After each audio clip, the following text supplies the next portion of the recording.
All right, everyone. Welcome into another Miami Wednesday night here at Mark Rogers TV, the voice of college football. Of course, we got Cam Underwood on the line from State at the U to talk Canes. Before we dive into the football talk, I want to remind you that you can help us build the channel by grabbing the Amazon link that you see down in the description section below. Do your regular Amazon shopping there. Also, and I'm sure, Cam, you will be very excited about this. Just kidding. Wink, wink. We will have a Ohio State live stream on right after this at 9 o'clock Eastern time. And we just finished up with our Florida State live stream. So Miami is our old guard, kind of flipped from what we see in college football history. Miami's our old guard, the old guard here at Mark Rogers TV, the voice of college football, with our many live streams featuring Cam, but we have surrounded it with Florida State and Ohio State based on your feedback. Cam, how you doing tonight? I'm good. Feel good, feel strong. I'm ready to get into it. Yeah, let's go. You feel good being sandwiched by a Florida State and Ohio State?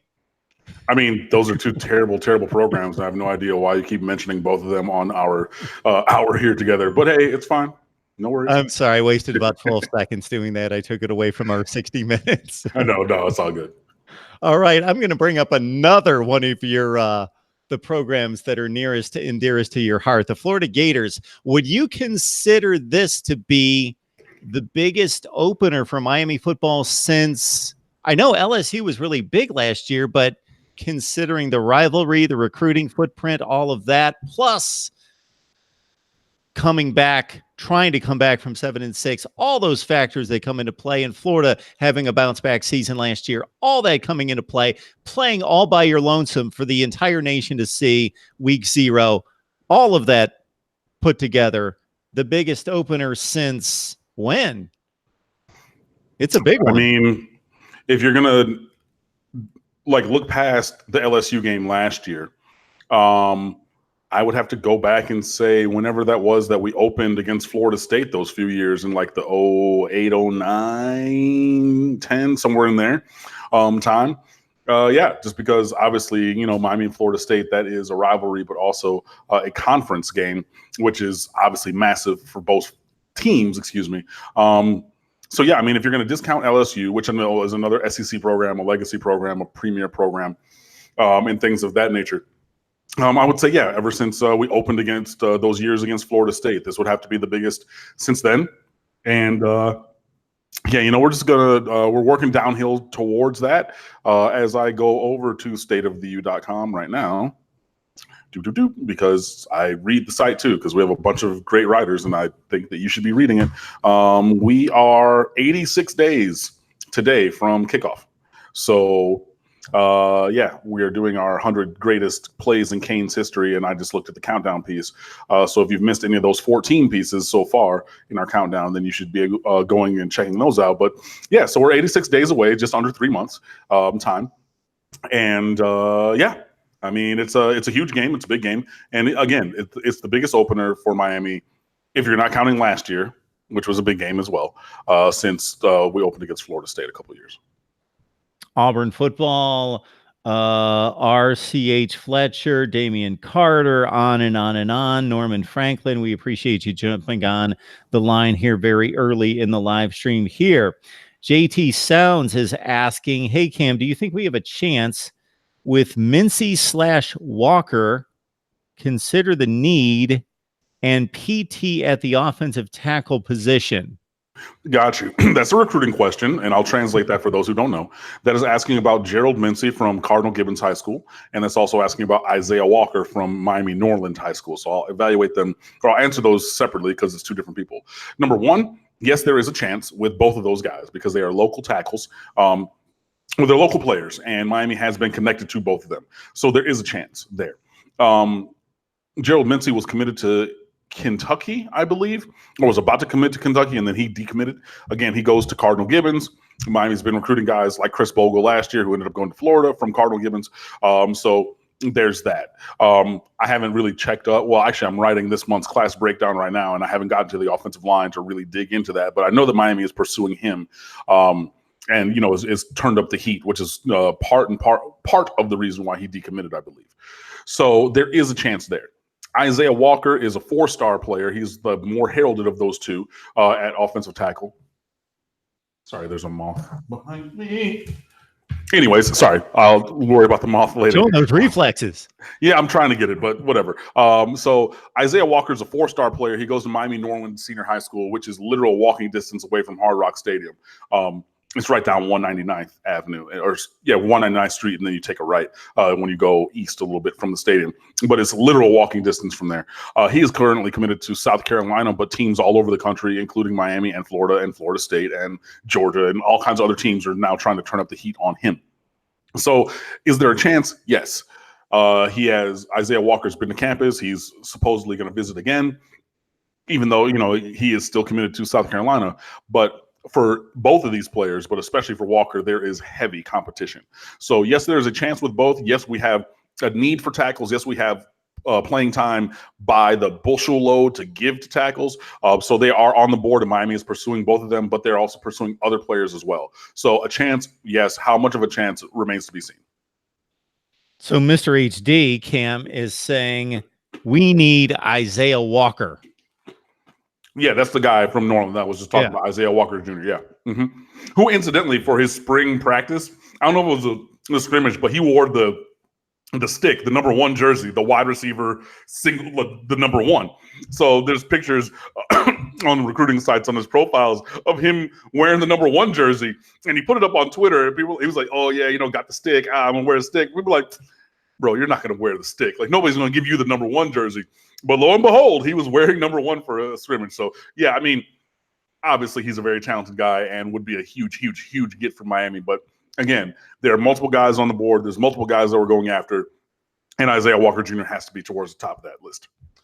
For you folks watching, understand where you've landed here. This is the Voice of College Football. We deliver the best in analysis to you, the hardcore sports fan, college football in particular, of course. So you can't just ask things like, do you think this will be our season? Damian Carter, I appreciate the comments, the several that you've brought in here. Be a little bit more specific than that. Do you think this is our season?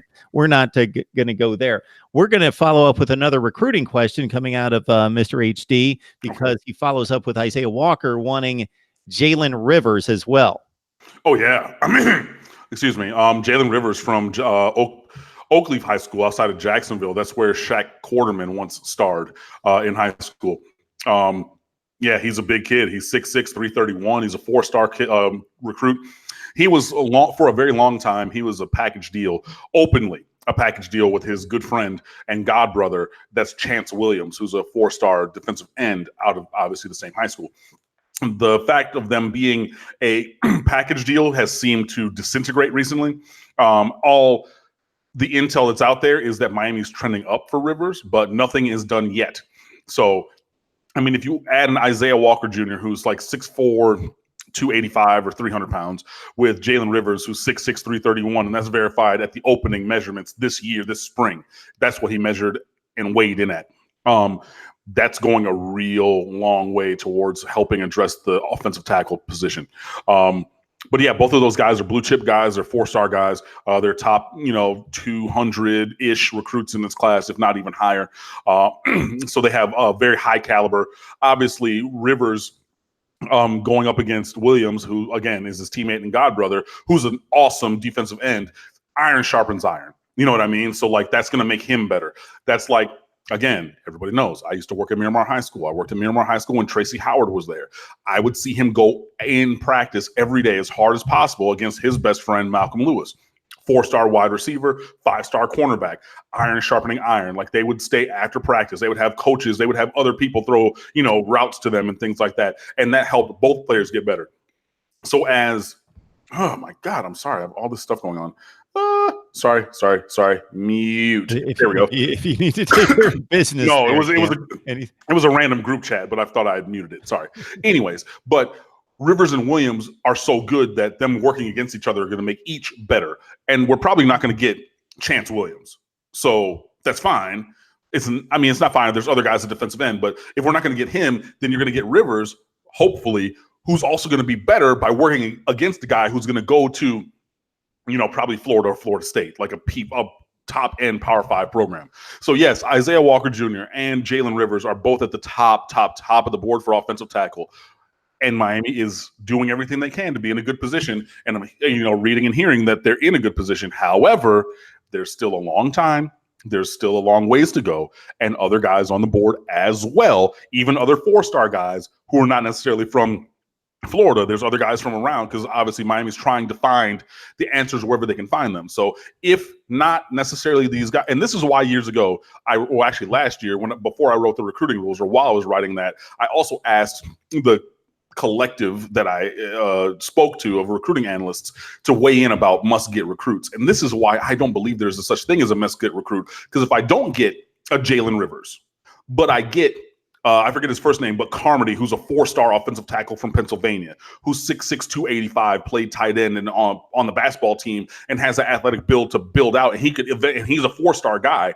There are other options to replace them, potentially.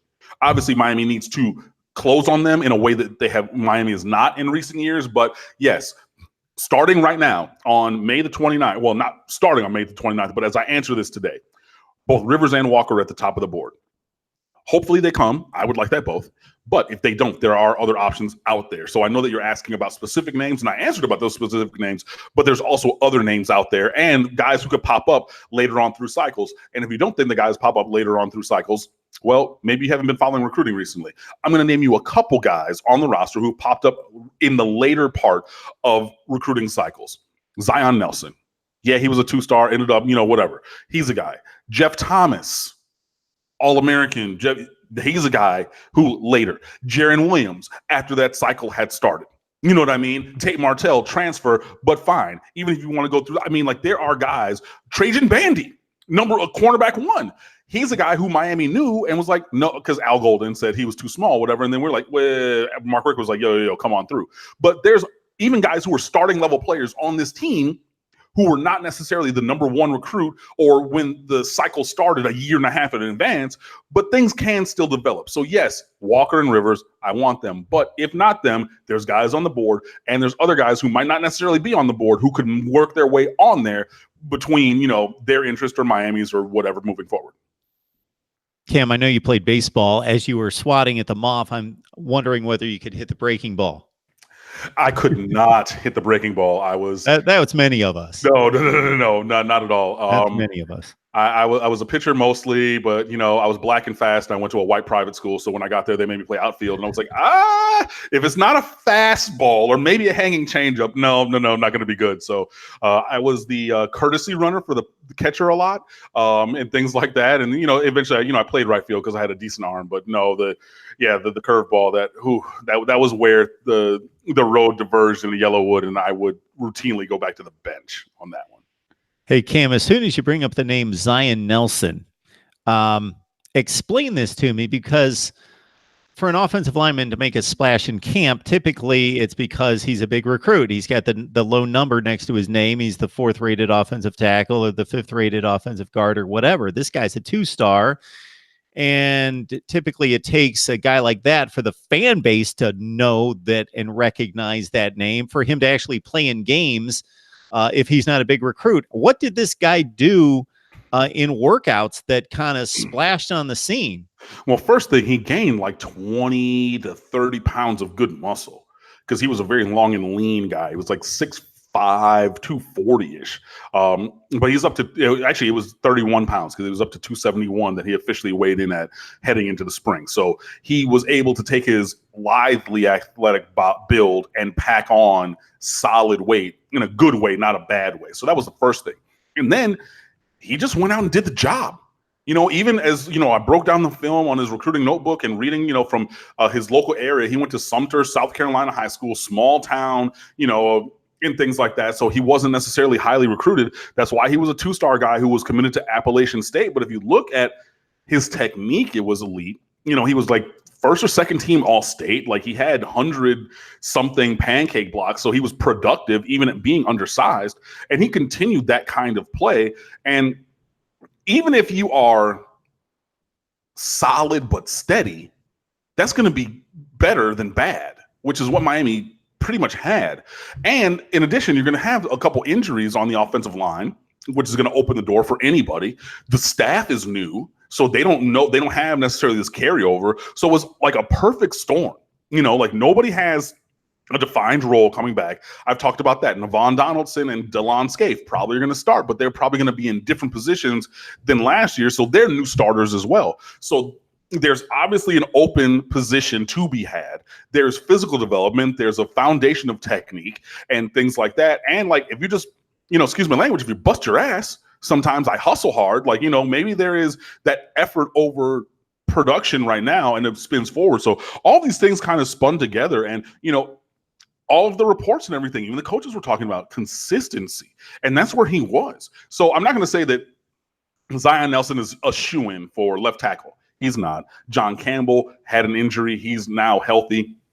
The team just did a community service appearance at an elementary school in Dade County today. So there was an interview with John Campbell, who's working at left tackle right now because he's a redshirt sophomore from Orlando Dr. Phillips High School. He was a big time. He was a medium high 3-star recruit. John Campbell was almost a 4-star, I want to say, but he's a guy who wants to be on the field too. So Zion Nelson is not locked into that position, but he did everything possible to paint himself in a positive light for this staff as they look for the 5 offensive linemen. And it's not necessarily him by himself. You know what I mean? It's not like he's doing the thing by his lonesome. I know there was one combination that had Zion Nelson at left tackle and Navon Donaldson at left guard, because you put your most experienced player next to him to be able to help out, translate the call, see, hey, okay, this player, I remember playing him, that you can lean the youth next to the experience.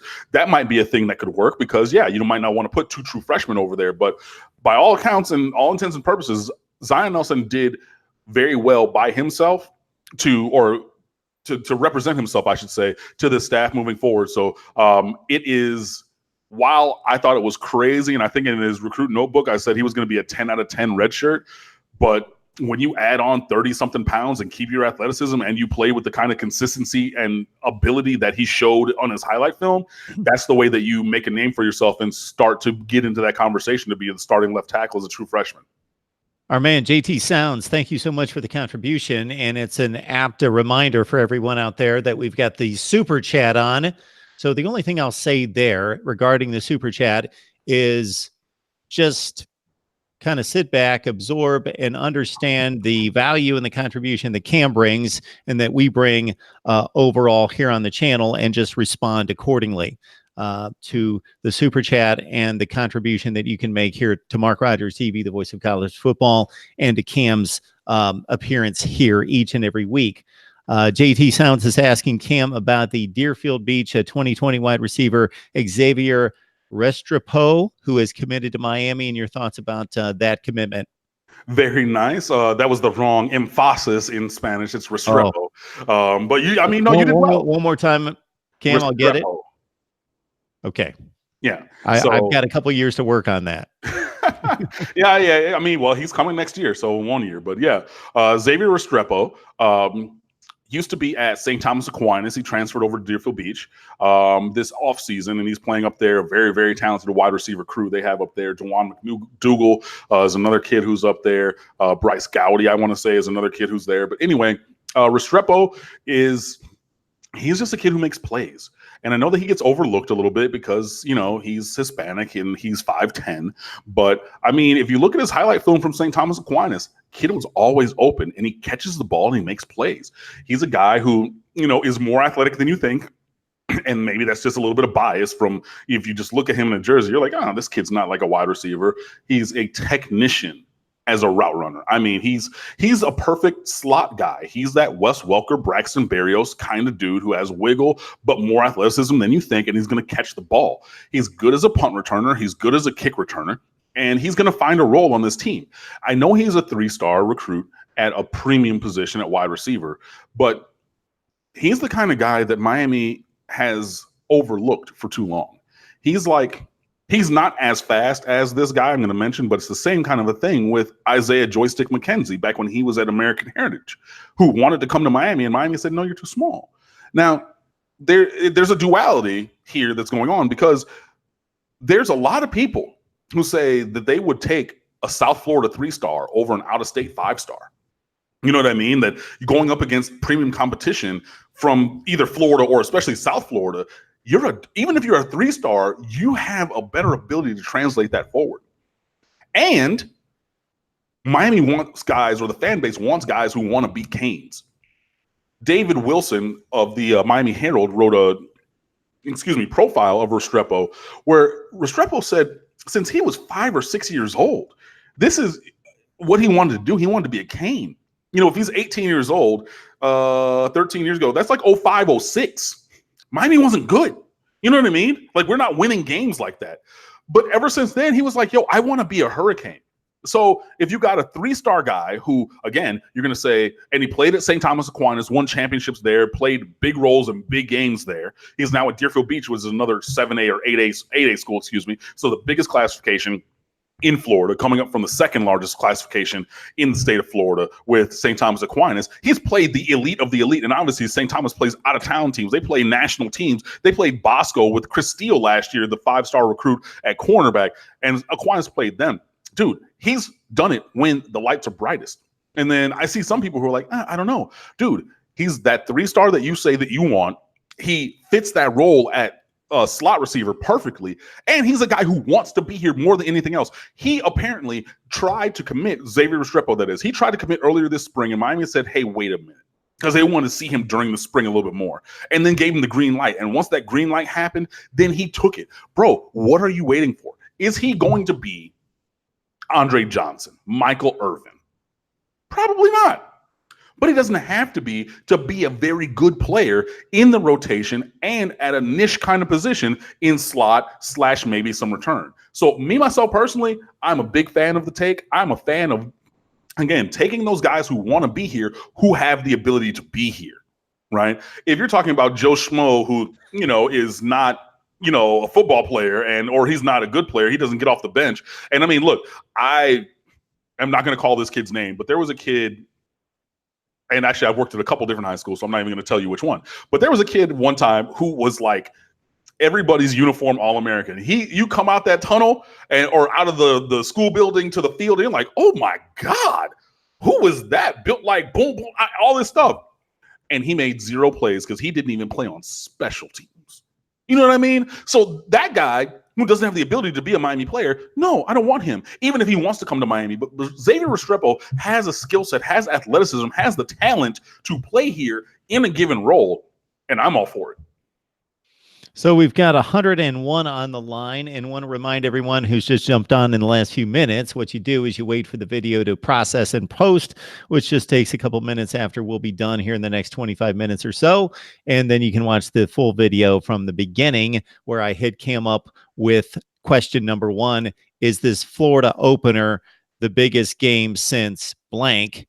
And Cam cited the 2009 Florida State game in which the Canes won that one, a thriller. As soon as I saw the score, it brought back some semblance of memory at 38-34. So I do remember that game. It was a good one. No, I mean, it was, and it ended up with that incomplete pass on 4th down. I think that was Ponder rolling out to his right, trying to hit somebody at the front corner of the end zone, and luckily it bounced short. Yeah, but we did answer, or I did answer that question after Mark asked it. So been there, talked about that, but, you know, we're going onwards, upwards, and forwards. So what's next? Mark Rogers TV, the voice of college football, breaking down Miami. We can only do it with the help of Cam Underwood from State of the U, of course, who is front and center every Wednesday night. Our new time, 8 o'clock Eastern time, 8 o'clock Eastern time. So that should be the time most Wednesday nights with Cam. All right, I'm scanning the live chat, and as Cam picks off recruit after recruit after recruit after recruit, profile after profile after profile, the next one that is being bantied about in place of a couple of the ones that you just knocked out in Walker and Rivers is Connor McLaughlin. Yeah. And that's another guy who's an option at offensive tackle. 6'6", 270. I want to say he's from Tampa Chamberlain High School. I once stayed across the street from there. There's a very nice hotel. It's on like a major street, Tampa Chamberlain, that is. And the hotel was on the other side of the street. I stayed there when I went to a convention one time. But anyway, Connor McLaughlin is a player. Like I said, 6'6", 270. He's a 4-star recruit, and he's just seen his list of offers explode this spring. I mean, Miami, Florida, Georgia, Southern California came in with an offer recently. I mean, everybody named Mama wants this kid. And he's a good option, excuse me. So, again, hopefully he's able to make it down to campus in Coral Gables. Hopefully Miami's able to pull him in for that, because I spoke about this a few weeks ago, talking about like Justin Flo and what would make the recruitment or Miami's recruitment of Flo like move forward, make it kind of actually possible, not just hypothetically on paper or on the internet, but like what we need to see. And I said 2 visits, an unofficial and an official. The same thing with Connor McLaughlin. You might as well treat him like an out-of-state player. You might as well go after him that hard, because he's from Tampa, which is the area that Miami has spotty recruiting success, and he's a national recruit now. He's not just Miami, Florida, Florida State, or, trying to get this kid from Lake City or something. Like, he's from a major city with an international airport, and he has offers from all around the country. So, yeah, Connor McLaughlin is another kid that I like. Another kid, he's only 270. So Miami is kind of looking at guys who are maybe a little bit under 300 pounds to be able to build the weight on them the way that Miami sees fit. Obviously, Jalen Rivers already being 6'6", 331. You're going to take a kid that good who's a top 100, top 50 player in the class and then just reshape his body. You're not going to disqualify him from getting a scholarship just because he happens to already be a bulky individual.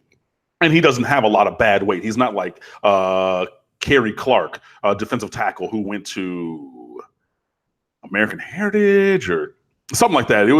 Chaminade. That's where Kerry Clark went to. Chaminade. He ended up going to Florida. Coming out of high school, he had a lot of bad weight. So yeah, at Florida, they had to kind of have him lose the weight and then build him back. Jalen Rivers doesn't have that kind of bad weight, but McLaughlin, the kid who you just asked about, doesn't even have that much bulk per se.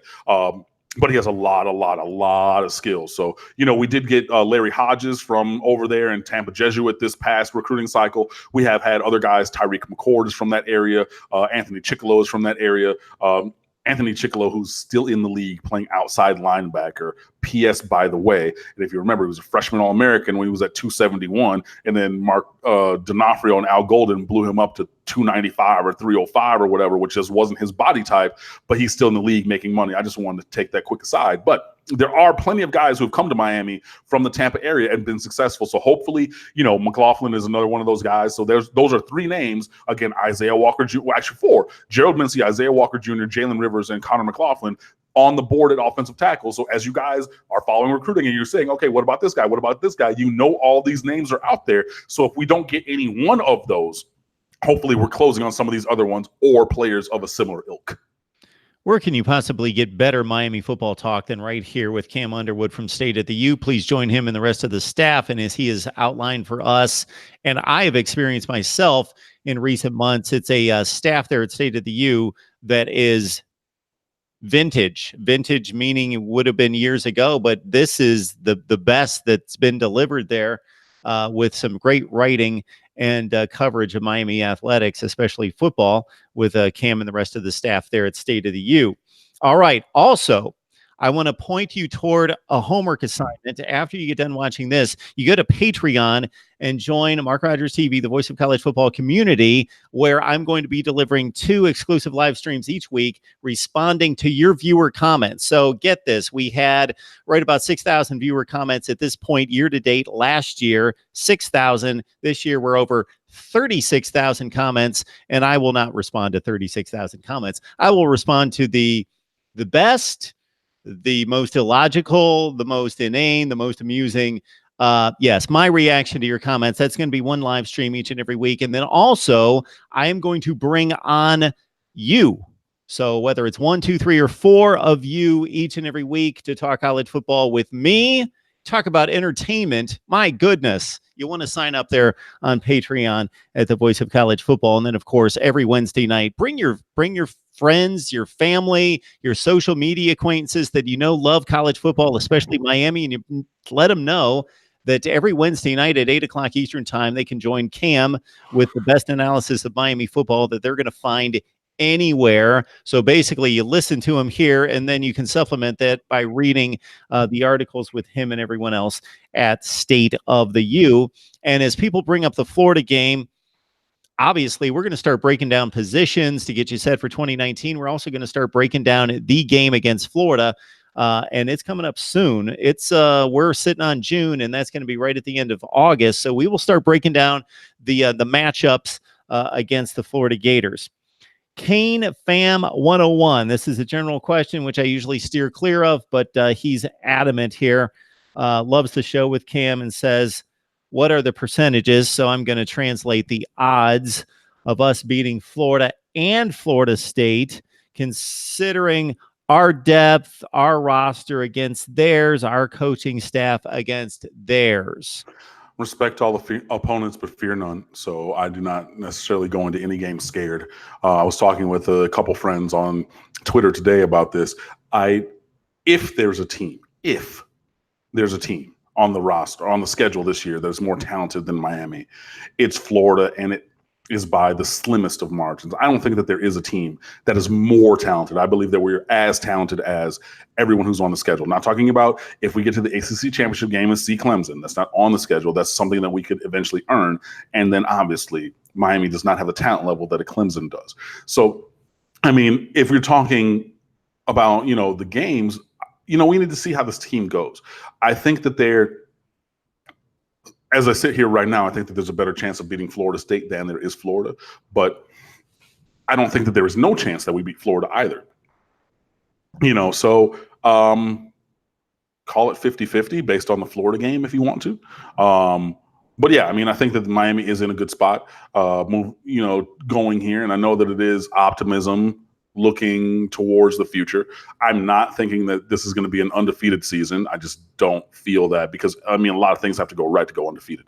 But yeah, I believe that there is a chance. And like Florida has, laid eggs in games before. People are like, oh, well, they had a bounce back season and everything. Yeah, cool. Miami had a bounce back season in 2017. What happened last year, bro? You know what I mean? Like, things. Yeah, they haven't arrived. Right, exactly. They lost to Kentucky, which was a decent team, but they lost by 3 scores to Missouri. They beat a couple of decent teams. They had a win of who did they beat that was decent? I'll get to it. Michigan in the bowl game, but Michigan was missing its 3 best defensive players and its 1,000-yard back.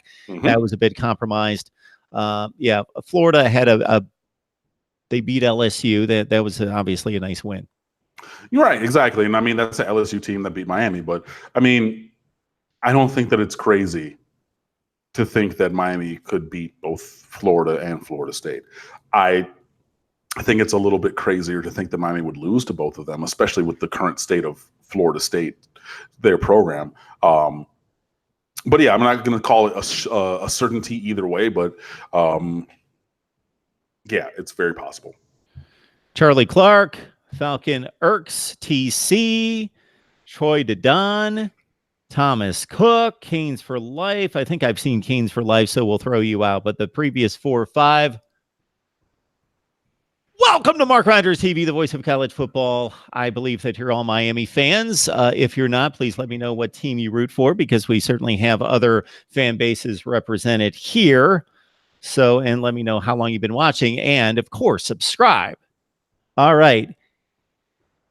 Let's see. Where was that? TC is asking. And you don't have to ask your questions through me and say, Mark, would you...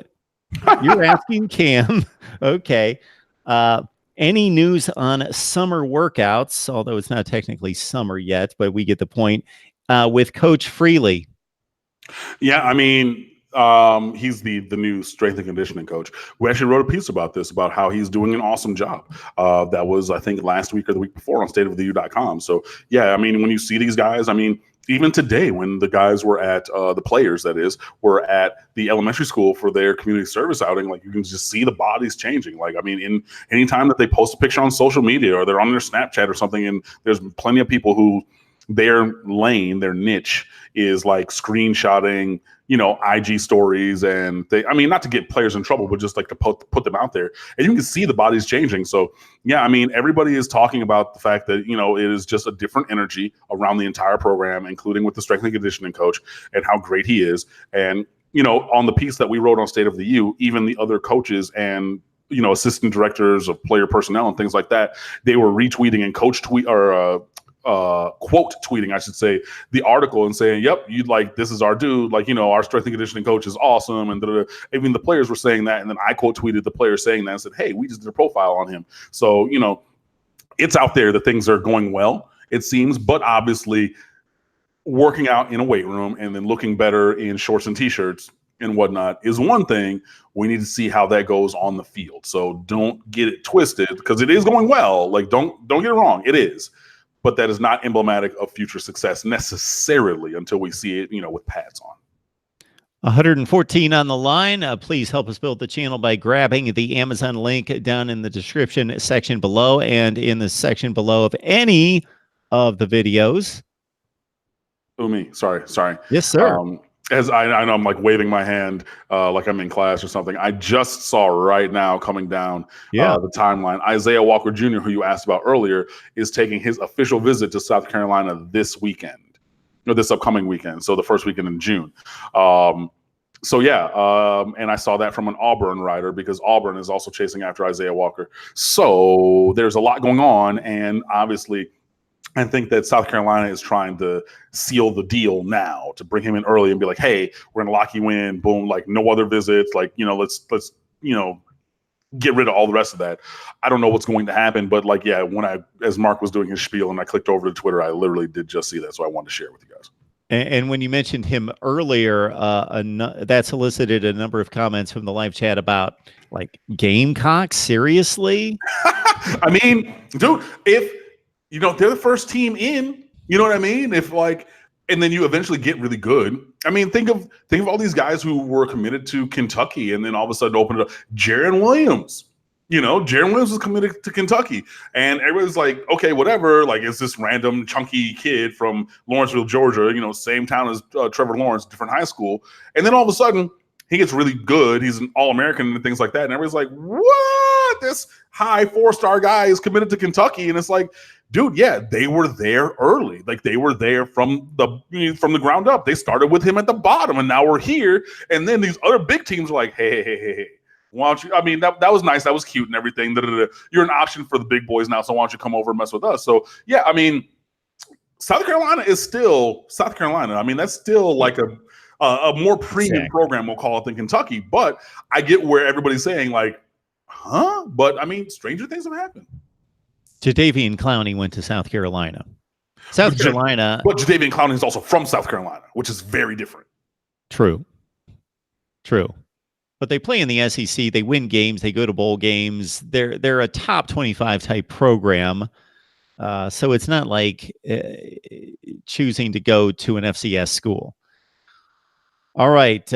Cam broke in with the news while I was giving my promo, of course, that you can grab the Amazon link in the description section below to help us build the channel. So if you do any Amazon shopping, and it's my understanding that this outfit, Amazon, it's doing pretty well.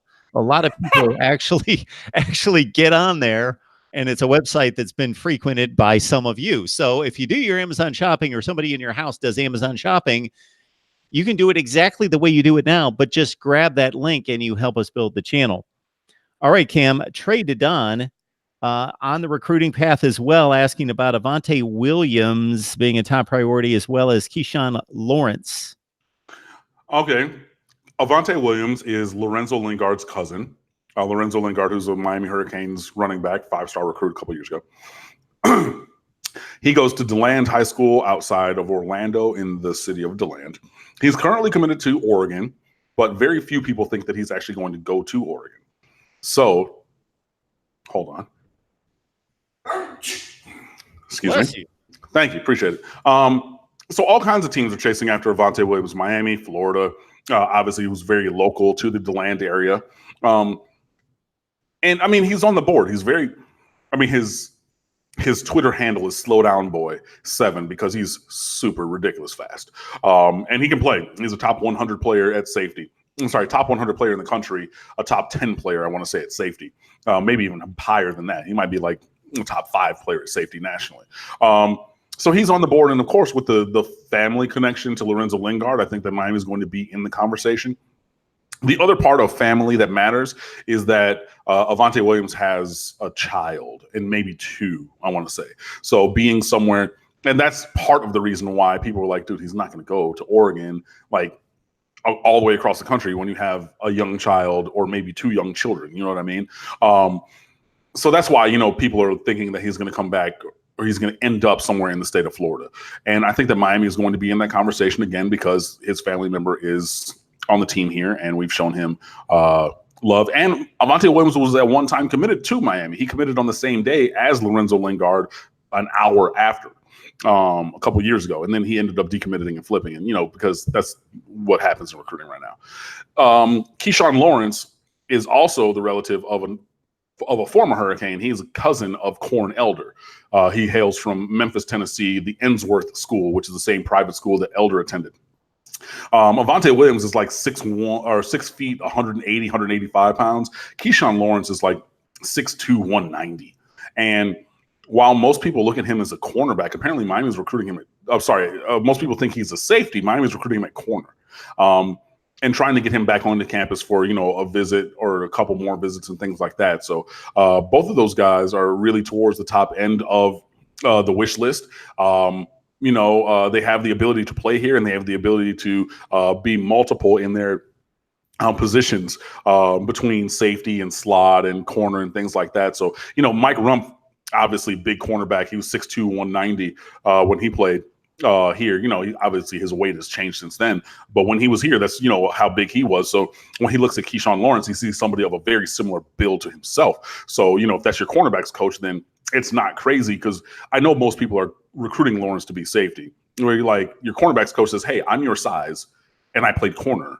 And I was a first-round draft pick in the NFL. So, come play for me, and I'll get you in that same kind of a way. So, yeah, both of those guys, Lawrence and Williams, are highly coveted recruits, especially for Miami. And, again, with future visits and things, we will see what happens, including Paradise Camp, which is going to happen when I'm on my summer trip to Redacted. And, well, hey, I already bought my ticket before they announced it. Sorry, not sorry. I'll enjoy the local fair in wherever I am, and you guys enjoy that afterwards.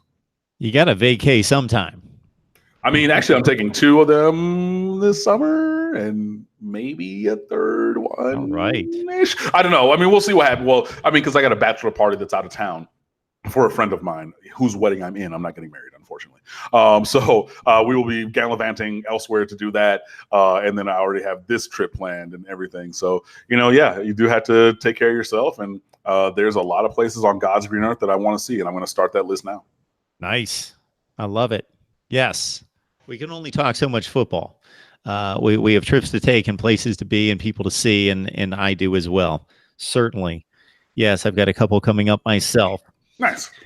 Over on Patreon, you can join the Voice of College Football community. Please join us right there. You'll see me rant and rave and attack your comments if that's what's deserved. Otherwise, I will praise and applaud them. But I react to your comments, 1 live stream per week, and then also a live stream per week, bringing you, the viewer, part of our community, on to talk college football directly with me and other viewers that come on. So it's going to be a fun time. Join us on Patreon at MarkRogersTV. Emmanuel Rogers, the crystal ball, according to 247 Sports, has 100% pointed toward the FSU Seminoles. 35th rated defensive tackle, according to the composite there.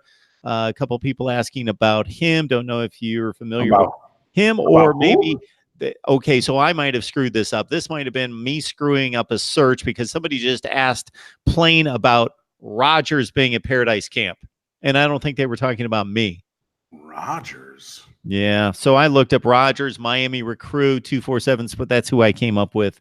So we'll move on. I mean, they could be asking about a kid from Oak Park, Michigan, outside of Detroit.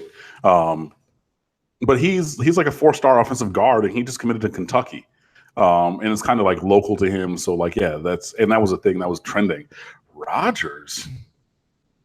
Oh, wait. Is that his last name? Hold on. I'm scrolling the offer list right now. Hold on. Sorry. Nope, that's Douglas is his last name. Rogers. Yeah, we got Mark. Can you ask Cam, if Rogers is coming to Paradise Camp. Did they mean Rivers? Maybe. I don't know. I'm trying to. Maybe they really butchered it if they did, because it's clearly Rogers. Let's see. I don't know. I'm going down the whole offer list right now. I don't. Yeah, Justin Rogers is a 4-star offensive guard from Oak Park, Michigan. That's the only Rogers I can think of, and he just committed to Kentucky. Like I said, I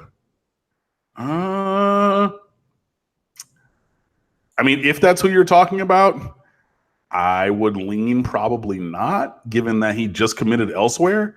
Elijah Roberts, defensive end from Miami Columbus, maybe. Because then, I mean, that's a possibility. Trayvon Riggins, who's been committed, that's a guy who maybe if it's Rodgers, if it really is, and it's that Ed Rodgers, I would say Emmanuel Rodgers. Oh, that one. Oh, from Jensen Beach. Okay. Yeah, that's the kid I looked up. Okay. Yeah. I don't know. I think it's too early. I think everybody's just offered him, and I think I read a piece that said that he really likes Florida State, or like that's his favorite team, and they're recruiting him hardest or something like that. But my boy Andrew Ivins from 247, he writes for them, and then obviously Inside the U, Miami's the 247 Miami site. He's one of the first guys or writers who said, yeah, the Rogers kid can play at the FBS level, at the P5 level. So that's possible. But again, we're still a month away from Paradise Camp, which again is going to be about around my cousin's birthday, which is June the 22nd, I believe that is. The camp, not my cousin's birthday. I know that my cousin's birthday is on June 22nd, guys. But yeah, that list will become more set as time goes on. So it's possible that he could be there, but we'll see. As is the case every week, it never fails. We are 45 to 50 minutes into this, and we have the most people on the line that we have had the entire time. So that means you need to wait until the video posts, and then you can watch all the topics that Cam hit, especially a ton on recruiting. And people are asking about Christian Williams, Kane for Life in particular, wanting to know what your expectations are for Christian Williams in the secondary this year. I expect either him or I expect to see him on the field, honestly. And if not, then that means that I don't know who's leapfrogged him, maybe to Corey Couch.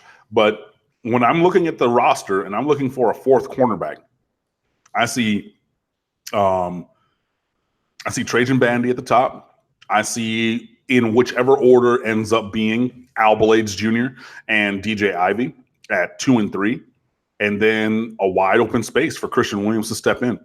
I would prefer Christian Williams from a size standpoint, because I don't think that you can really roll out there with that many smaller guys in the secondary, especially if you're going to have a Gervin Hall out there who's 5'10", 5'11", decent size. But, Trajan Bandy's a solid 5'9", and he's not 5'9 and a half, not 5'9 3/4. He's 5'9. Corey Couch is that same height, but he's way thinner than Bandy. Bandy, is muscular and bulky. Couch is not. So yeah, I think the Couch is maybe a year away from really stepping into a defensive back rotation spot there. So yeah, I really think that Christian Williams can be the fourth cornerback on this team. So, if you're going to nickel or dime and you're not going to run, or somebody has to come out because of an injury and you're still going to run nickel, and you're not going to have three safeties out there because you need another cover guy or something like that, I think that he can step into that. I hope that he does, and that would be a real big help. If not, then I guess we're going to have to kind of piece and patch things together to make the secondary work. But this team has always done that, especially with Manny Diaz here. And I know that he's the head coach, not the defensive coordinator, but to think that he won't assist anywhere that's needed is kind of asinine. And Blake Baker, learned under Manny Diaz. So I think that he's kind of in that same mindset. So, I really think that Christian Williams has a great opportunity to come in and play, but he has to show that he can be trusted out there to do his job. So hopefully that is the case, but I personally have high hopes for him, and we'll see if he reaches those. I frame this from time to time, but I want everyone to just kind of kick back, absorb this, and think about this for a second. So in addition to about 105 Miami players on the roster and Cam being able to instantly bring to recall their measurements, their background, where they went to high school, how good they are, how they fit into the scheme, what they've done, what they haven't done, what their projected ceiling is, all those things. Then he speaks to the recruiting of 2019, 2020, and 2021 across the country, specifically in Florida, but way beyond that, and the scope of players that you can imagine that didn't choose Miami, but the ones that he charted and followed and watched and read the scouting reports and tracked all the way to another school, and maybe they're in the pros now or wherever they are. So when you bring up anyone, just understand what we're asking Cam to do. And here's the latest right here. And I'm looking up this kid, Jalen Hyatt, and he's the 88th rated wide receiver in the country. The crystal ball projection, according to 247 Sports, has him going to Virginia Tech, and he is not out of Florida. He's out of South Carolina. So I don't know why he would be asked about this particular player, but you are being asked about one Jalen Hyatt, wide receiver. Because he can fly. Okay. He clocked in a 4.33 at the opening regional. I think it was in Charlotte. And he's a guy that Taylor Stubblefield, the Miami Hurricanes' new wide receivers coach, has visited and offered recently. So he's a guy who's up on the board now. Hyatt is from South Carolina, Irmo, South Carolina, I believe is the town. Dutch Fork, I think it's the high school. I think I just wrote that in the recruiting piece that I'm going to publish probably tomorrow or the next day. So that's why I know that off the top of my head. Anyway, yeah, he's a kid with decent size. He's like 5'10", 170 pounds, but he can fly. Very productive. And he's, again, a guy that the staff has offered and is evaluating. So as the board gets reshuffled and there's some guys who are moving up and some guys who are moving down, Hyatt is a guy who has blazing speed and the performance and production on the field to back up a ranking that would be higher than 88th at wide receiver, even if he doesn't have – I mean, he's not Calvin Johnson running that fast. You know what I mean? Like, he's not 6'5", 240 doing that, but he's still good size or size enough to play up at any. I mean, I don't think there's a Power 5 school he couldn't play at. You know what I mean? Like, and I know everybody's going to say, oh, well, Alabama. Alabama had like Garrick Dieter transfer from Western Michigan, over there. Like, I mean, he could play pretty much anywhere. I'm not going to say he's going to be a superstar, but he could play there. So yeah, I mean, he could play at Miami. And again, you can usually not have too much speed on your roster, especially at a skill position like wide receiver. So yeah, he is a guy that Miami has made at least the move to offer after evaluating him and seeing him in person. But we'll see, exactly where it goes at wide receiver. And let me just reset wide receiver for you, even though I wrote this in the class breakdown that's going to be published in the next couple of days. Miami has Marcus Fleming from Miami Northwestern already committed. 5'10", 160, he can fly. You have Brian Robinson from Palm Beach Central committed, who's like 6 feet, 185 pounds, and he's just a baller all around. And then you just took Restrepo as an athlete, but he's going to play slot receiver. You know what I mean? So even if you're saying, okay, we want 3 receivers in this class, and you want to count Restrepo as an athlete, not a receiver, whoever you would add in better be a baller. I mean, you shouldn't be taking a marginal guy, to really round that out. Is it going to be a Kentrwan Poitier from Palmetto, who's like a basketball player, so he's like 6'4", 210 or something like that? Is it going to be a Jalen Hyatt, who's a little bit smaller than that but has track star speed? Is it going to be Romo Dunze from Las Vegas Bishop Gorman, who again is a track guy who's like a sub 10, 700 guy, but he also has more size than does a Jalen Hyatt? You could go either way, and you could go any number of other different ways because there's millions of receivers every single year, and there's millions of guys who have offers. But it's not unreasonable to have Jalen Hyatt on the list right now, and it's not unreasonable to have any other player on that list. And it is a little unreasonable to me to think that any player who's committed has taken a spot away from anybody else, because there's such a diverse group of receivers of size, of build, of skill sets, that even if you want to talk about, Restrepo took a spot away from somebody. Well, if the other guy was really that good, then you would have taken him over Restrepo, and Restrepo fits a role. You know what I mean? So, yeah, Jalen Hyatt is another guy on the list, and there's plenty of other guys as well at wide receiver this year. For the 148 on the line, first of all, I hope that you're all subscribed. If you're not, please do so. Like the videos as well. Join us each and every week talking Miami football with Cam Underwood. For guys like Trey Dedon, Jamaica Kane, Michael Lindstrom, and others, you've served up here at the last minute some really good questions. Hang on to those questions. They're timeless, at least when it comes to the 2019 season and the prep for the opener against Florida. So they're really good questions that involve some relevant and specific personnel breakdowns. So we will get to those and just come back and bring them earlier in the discussion. Cam, we appreciate you stopping by as always. It's always a great time. And even when we don't think we have much, certainly you take off on recruiting and everything else, and we enjoy it every time. Appreciate it. It is good to always talk to you guys. My last little plug, we do have a brand new, additions to our contributing crew at stateoftheu.com. We have a bunch of great stuff coming up for you this summer. We've already started our 100 greatest plays countdown. Got a bunch of other stuff that's really going to be good and fun for you guys to interact with.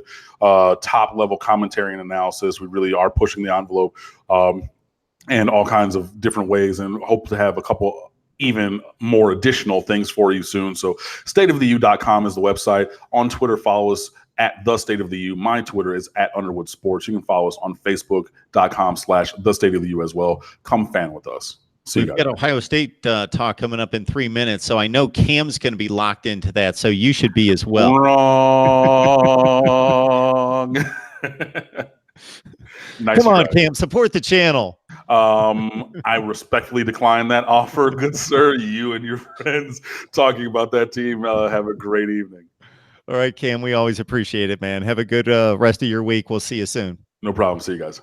All right, everyone. I'm shutting down right here. I will be back with another link in just about 2 minutes with Claire Crawford, Steve Hellwagon, and Tony Gerdeman talking Ohio State football. Keep in mind that these are super chats. Would love for you to contribute to the channel to keep us going.